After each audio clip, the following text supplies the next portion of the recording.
Welcome to Binge Watchers, where we talk about the stories and characters we love and the shows they live in. My name is Ron, and let's talk about Season 1 of the Netflix original, Messiah. Messiah tells the story of a mysterious man. He's known only as Al-Masih. He appears in Syria, and he leads a group of refugees to the Israeli border, and as he rises in popularity, we start to deal with the question of, is this guy actually the Messiah, or Jesus, or whatever, or is this some just elaborate conspiracy?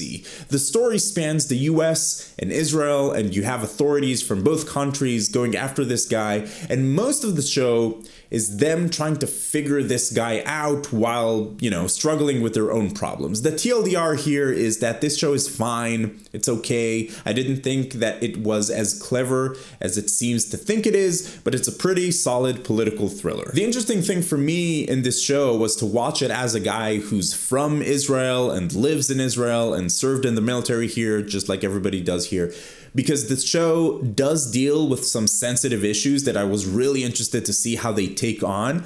But first, let's talk about the show itself. I think the best thing about this show is the whole is he, isn't he thing. There are a few moments in the show where Al-Masih would do something and it's shown in a way where you could argue that it's a miracle, but also there's always a pretty logical explanation of how he could have pulled it off, which is cool because it always leaves you on the edge of, is he magic or is he a super charismatic guy who planned this out really well and had lots of help? The rest of the show is every generic thing from every political thriller ever. There's even a scene where someone talks about the tough and rugged investigator with a dark past who doesn't play by the rules, and they say he gets a looser leash because he gets results. So pretty much all of the characters, while played by good performers, are your standard off-the-shelf political characters. On the vlog, I said that this kind of feels like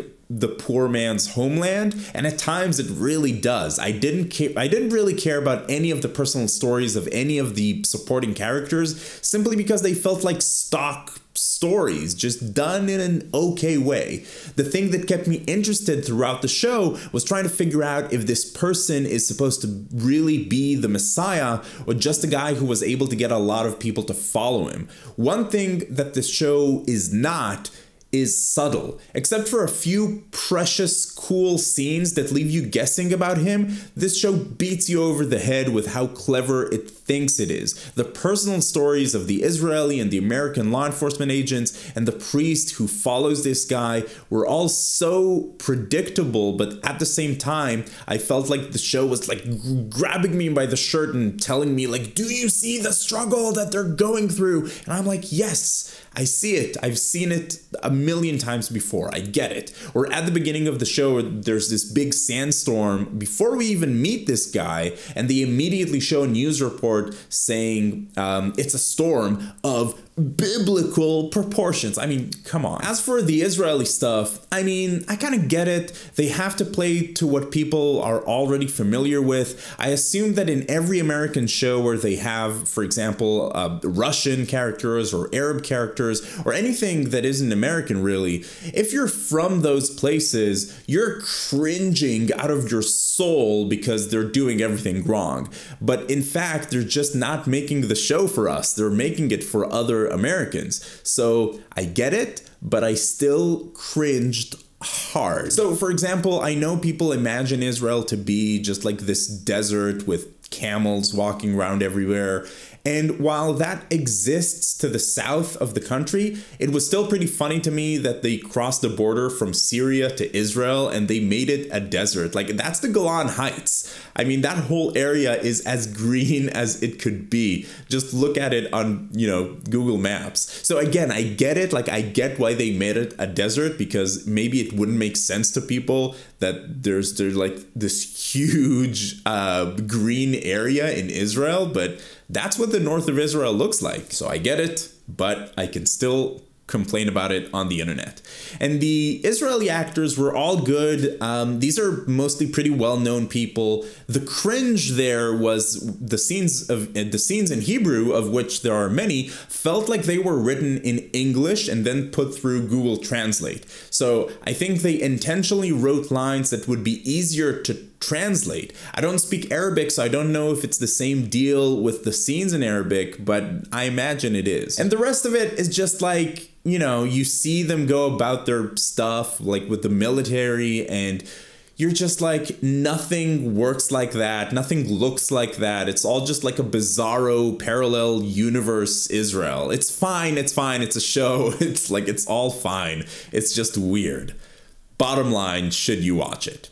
If you're a huge fan of political thrillers, sure. Otherwise, this felt like a very mediocre show. There's one very interesting aspect of it, the whole thing about this Messiah person, but one interesting thing I don't think really is enough to carry a whole show. It does feel at some point like the show comes to a point where it feels like we're just saying the same things over and over again about this guy. And as we learn more about him, it's interesting, but I didn't really think it was enough. It definitely bored me multiple times throughout the season, so I can't wholeheartedly recommend it. This is one of those middle of the road Netflix originals, not very bad, not very good, just enough to pass the time. As for the more like sensitive Israeli-Palestinian conflict things, I mean, the show doesn't really deal with that. It's not really what the show is about. I mean, I thought they would go a little bit deeper into that, but they really don't. I think they just generally reflect the understanding of other countries about what's going on in Israel and in the Middle East in general, which again, I think it's fine. Not everybody has to be an expert on what goes on in any other country. I always run into this when I travel for work and I'm in the US or I'm in other countries, and the general understanding that people have about what's going on here is what they see on the news. And depending on the channels that they watch, you could see which way their opinion goes. Now, obviously, I have my own opinions and political leanings that I don't feel like I need to get into on, you know, like a Netflix TV show review.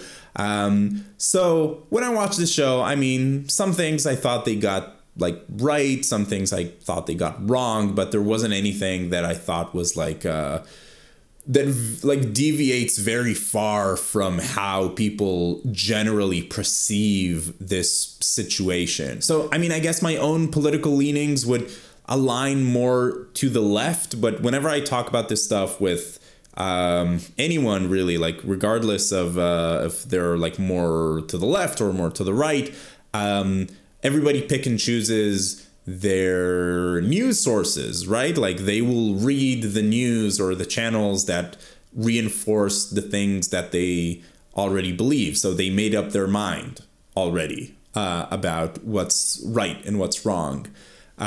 So and that's usually like a situation where it's difficult to have a thoughtful discussion about these things. So my point is that this show doesn't really attempt to do that.